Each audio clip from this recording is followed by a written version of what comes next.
আসসালামু আলাইকুম। টেকনিক্যাল আইডিয়াসে সবাইকে স্বাগতম। আজকে আমরা লাইটিং ক্যালকুলেশনের যে অ্যাজ পার বিএনবিসি কোন অনুসারে আমাদের যে রেসিডেন্সিয়ালে যে 12 ফিট বাই 12 ফিট একটা রুমে কতটা লাইট লাগবে সেটা আমরা একটা হিসাব করব।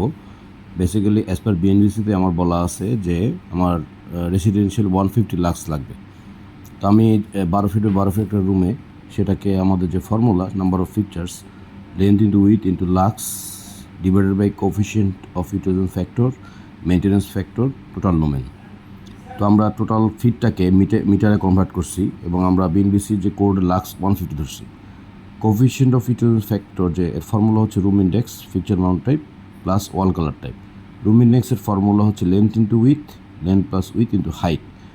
Length 4 metre width 4 metre length plus width 4 plus 4 আর হাইট যেটা আমরা স্ট্যান্ডার্ড 10 ফিট সেটা 6 ইঞ্চি স্ল্যাব বাদ দিলে 2.88 মিটার। এটাকে করলে আসে 1।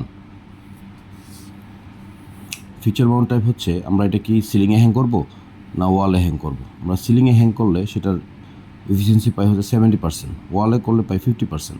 তো আমরা সিলিংটা ধরছি 70% আর ওয়াল কালার যেটা সেটা সাধারণত আমরা 70% পেয়ে থাকি।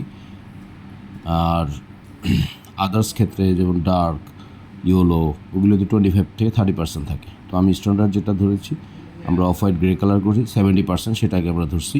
সেটাকে করলে আমার আসে 0.66 এবং মেনটেন্যান্স ফ্যাক্টর হচ্ছে 0.95। তো আমরা এখানে 23 ওয়াটের লাইট কনসিডার করছি যেটা লুমেন হচ্ছে পার ওয়াট 60 লুমেন। তো সেটা করলে 1380। তো আমরা যদি ফর্মুলায় বসাই length width lux coefficient factor আর হচ্ছে টোটাল লুমেন, টোটালটা ক্যালকুলেট করলে আমরা ক্যালকুলেশন করলে নাম্বার অফ ফিকচার পাচ্ছি হচ্ছে 3। তাহলে আমাদের 12 ফিট বাই 12 ফিট রুমে আমাদের লাইট লাগতেছে 3টা 23 ওয়াটের। তো এটা যদি সবাই বুঝে থাকেন লাইক দিবেন এবং সাবস্ক্রাইব করবেন। আসসালামু আলাইকুম।